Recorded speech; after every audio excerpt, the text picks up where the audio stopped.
नमस्कार विद्यार्थी मित्रांनो, पहा इयत्ता 12वीच्या विद्यार्थ्यांना या ठिकाणी एक कन्फ्युजन असतं रायटिंग स्किलच्या बाबतीमध्ये. पहा सेक्शन 3 जे आहे रायटिंग स्किल्स, यामध्ये पहा क्वेश्चन 4 जो आहे या ठिकाणी तुम्हाला ए साठी 4 मार्क्स आहेत, बी साठी 4 मार्क्स आहेत, सी साठी 4 मार्क्स आहेत आणि डी साठी 4 मार्क्स आहेत, असे 16 मार्क्स आहेत. तर यामध्ये काय कन्फ्युजन आहे आणि आपण यामधील कोणत्या ऍक्टिव्हिटीज सॉल्व्ह करायच्या हे मी तुम्हाला आता सांगून टाकतो. पहा क्वेश्चन फॉर ए मध्ये ड्राफ्टिंग व्हर्च्युअल मेसेज आहे. आता ड्राफ्टिंग व्हर्च्युअल मेसेज नंतर स्टेटमेंट ऑफ पर्पज त्याला ऑर मध्ये आहे आणि त्याला ऑर मध्ये आहे ग्रुप डिस्कशन. आता पहा आपली 2-3 दिवस परीक्षा राहिलेली आहे आणि विद्यार्थ्यांनी याच्यामध्ये कुठेही वेळ न घालवता काय करायचं, या 3 पैकी फक्त एकाचा आन्सर लिहायचा आहे. तर काय करायचं, फक्त ड्राफ्टिंग अ व्हर्च्युअल मेसेज याची तयारी करा. हा जो पार्ट आहे रायटिंग स्किलचा सगळ्यात सोपा पार्ट आहे. आता हे सगळे क्वेश्चन्स मी तुम्हाला सॉल्व्ह करून देणार आहे, पण या व्हिडिओमध्ये तुम्हाला काही कन्फ्युजन राहू नये यासाठी मी या सगळ्या गोष्टी एक्सप्लेन करतोय.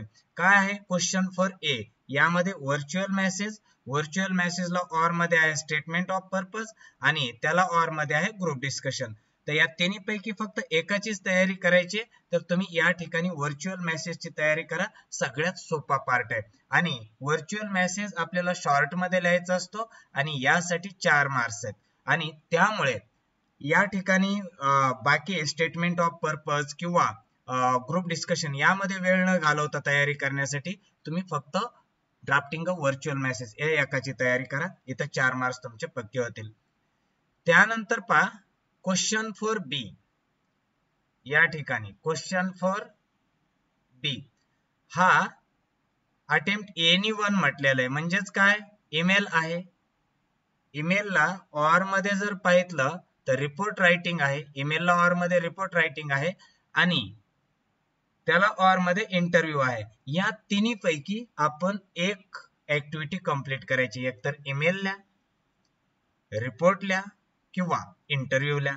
मग यापैकी सोपं कोणतं आहे, तर यामध्ये सगळ्यात सोपं आहे पहा ईमेल रायटिंग आणि इंटरव्ह्यू क्वेश्चन. जर तुमचं ग्रामर चांगलं तर इंटरव्ह्यू क्वेश्चन्स, ग्रामर जर ठीकठाक नसेल तर रिपोर्ट रायटिंग कडे जा आणि सगळ्यात सोपं आहे ईमेल रायटिंग. तर माझं मत असं आहे तुम्ही या ठिकाणी ईमेल रायटिंगची तयारी करा. या तिन्ही पैकी एक ज्यावेळेस तुम्ही सॉल्व्ह करणार आहेत तर ईमेल रायटिंगची तयारी करा आणि 4 मार्क्स मिळवणं सोपं आहे. आता पहा तुम्ही ईमेल रायटिंगची बी तयारी करताय, रिपोर्ट रायटिंगची बी तयारी करताय आणि इंटरव्ह्यूची तयारी करताय. आता आपल्याला परीक्षेमध्ये जर या तिन्ही पैकी एकच लिहायचं असेल तर हे सगळं कशाला पाहत बसायचं आपण, त्यामुळे कोणत्याही एकाची तयारी करा.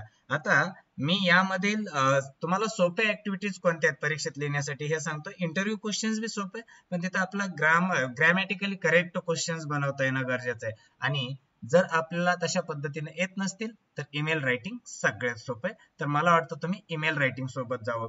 आता अशा पद्धतीने पहा क्वेश्चन फॉर ए मध्ये 4 मार्क्स तुम्ही व्हर्च्युअल मेसेजचे घ्या. क्वेश्चन फॉर बी मध्ये ईमेल, रिपोर्ट रायटिंग किंवा इंटरव्ह्यू या तिन्ही पैकी पहा तुम्हाला कोणतं सोपं वाटतंय आणि त्याच्यावर फोकस करा. फक्त एकावरच फोकस करायचं यापैकी कोणते. तर या ठिकाणी पहा इंटरव्ह्यूला अशा पद्धतीनं इन्फॉर्मेशन दिलेली असते. आता या ठिकाणी क्वेश्चन फॉर सी एनीवन लिहायचंय, कोणती ऍक्टिव्हिटी एक लिहायची आपल्याला. पहा स्पीच आहे, तुम्हाला 10वीला स्पीच झालेला आहे. त्यानंतर कंपेअरिंग आहे, म्हणजे यामध्ये सूत्रसंचालन करायचं असतं आणि त्याला ऑर मध्ये आहे एक्सपान्शन ऑफ आयडिया, हे तुम्हाला 10वीला होतं. पण एक्सपान्शन ऑफ आयडिया मध्ये खूप सारं लिहित बसावं लागेल तुम्हाला. त्याचबरोबर कंपेअरिंग मध्ये खूप सारं लिहित बसावं लागेल आणि स्पीच यामध्ये सगळ्यात सोपा आहे. तर या ठिकाणी 4 मार्क्स घेण्यासाठी मला वाटतं तुम्ही क्वेश्चन फॉर सी मध्ये फक्त स्पीच वर फोकस करा, स्पीचची तयारी करा. बाकी ऍक्टिव्हिटीज मध्ये वेळ घालवू नका, कारण तेवढा वेळ नाहीये तुमच्याकडं. आणि क्वेश्चन फॉर डी मध्ये पहा एनीवन कोणती एक ऍक्टिव्हिटी लिहायची. पहा या ठिकाणी रिव्ह्यू आहे, कधी इथं बुक रिव्ह्यू किंवा मॅगझिन रिव्ह्यू किंवा फिल्म रिव्ह्यू यापैकी काही विचारलं जातं. तर फिल्म रिव्ह्यूचा व्हिडिओ मी ऑलरेडी अपलोड केलेला आहे. उद्या मी बुक रिव्ह्यूचा व्हिडिओ अपलोड करणार आहे. त्याचबरोबर त्याला ऑर मध्ये ब्लॉग आहे. ब्लॉग हार्ड असतं थोडंसं लिहायला, त्यामुळं ब्लॉग लिहित बसण्याची तुम्ही प्रयत्नही करू नका. यामध्ये सगळ्यात सोपं असतं पहा अपील. सगळ्यात सोपा जर पार्ट कोणता आहे तर तो अपील आहे. तर माझं मत आहे तुम्ही अपीलवर फोकस करा, आणि जर अपील लिहायचं नसेल तर तुम्ही रिव्ह्यू वर फोकस करा. आता या दोन पैकी सगळ्यात सोपी ऍक्टिव्हिटी कोणती आहे तर अपील ही सगळ्यात सोपी ऍक्टिव्हिटी. का सोपी असते तर ऑलरेडी बरीचशी अर्धी माहिती त्यांनी इथंच दिली असते. हे जे पॉइंट्स असतात त्यामुळं हे सगळ्यात सोपं जातं आपल्याला. तर विद्यार्थी मित्रांनो, क्वेश्चन 4 जो आहे हा 16 मार्क्स साठीचा क्वेश्चन आहे. याकडे दुर्लक्ष करता येणार नाहीये. हा सेक्शन 3 मध्ये येतो, रायटिंग स्किल. पहा, तर मी काय सांगितलं तुम्हाला, क्वेश्चन फॉर ए लिहिताय तर फक्त यापैकी जर तुम्ही तयारी करताय तर मी सांगेल तुम्हाला या ठिकाणी ड्राफ्टिंग अ व्हर्च्युअल मेसेज, फक्त याचीच तयारी करा. आता पुढे क्वेश्चन फॉर ए मध्ये स्टेटमेंट ऑफ पर्पज किंवा ग्रुप डिस्कशन याच्याकडे फोकसच करू नका. ड्राफ्टिंग अ व्हर्च्युअल मेसेज तिन्ही पैकी एक लिहायचंय तर ड्राफ्टिंग व्हर्च्युअल मेसेज हेच लिहायचंय. बाकीचं काहीच बघायची गरज नाही, कारण आपल्याला जर 3 पैकी एक लिहायचंय तर बाकीची तयारी कायला करायची, एकावरच फोकस करायचा आहे. तर इथं ड्राफ्टिंग व्हर्च्युअल मेसेज वर फोकस करा असं माझं मत आहे. क्वेश्चन फॉर बी मध्ये ईमेल आहे, रिपोर्ट रायटिंग आहे, इंटरव्ह्यू आहे. तर माझं मत आहे ईमेल वर फोकस करावा जर तुम्हाला इंटरव्ह्यू सोपा जात होता त्यावर. समजा रिपोर्ट जर तुम्ही 10वीला चांगली तयारी केली तर रिपोर्ट रायटिंग वर फोकस करा.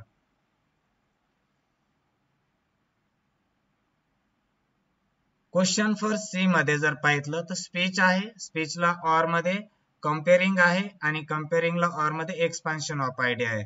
तर यामध्ये तुम्ही स्पीच वर फोकस करा. आणि क्वेश्चन फॉर डी मध्ये रिव्ह्यू आहे, ब्लॉग आहे, आणि अपील आहे. तर मी तुम्हाला सांगेल या ठिकाणी अपील वर फोकस करा. अपील हा सगळ्यात सोपा आपल्याला हा क्वेश्चन किंवा ऍक्टिव्हिटी असते सॉल्व्ह करण्यासाठी. तर विद्यार्थी मित्रांनो, हे प्रत्येक जे आहे प्रत्येकामध्ये एक एक, जसं की आपण पहिल्या क्वेश्चन मध्ये व्हर्च्युअल मेसेज घेऊया म्हणजे क्वेश्चन फॉर ए मध्ये. क्वेश्चन फॉर बी मध्ये आपण ईमेल वर फोकस करूया. क्वेश्चन फॉर सी जर म्हटलं तर क्वेश्चन फॉर सी मध्ये स्पीच वर फोकस करूया. आणि क्वेश्चन फॉर डी मध्ये रिव्ह्यू आणि त्याचबरोबर अपील. हे सगळे क्वेश्चन्स मी उद्या एकाच व्हिडिओ मध्ये तुम्हाला सॉल्व्ह करून देणार आहे. तर या ठिकाणी हे व्हिडिओ बनवण्याचं रिझन हे आहे की तुम्ही हे सगळंच तयारी करत बसू नका. तर 4 मार्क्सला तिन्ही पैकी एक लिहायचंय. Question for A, B, C आणि डी कोणते एक ऍक्टिव्हिटी निवडा आणि फक्त त्याचीच तयारी करा. आणि आणखी काय तुमच्या क्वेरीज किंवा क्वेश्चन्स असतील तर कॉमेंट करून मला विचारा. धन्यवाद विद्यार्थी मित्रांनो.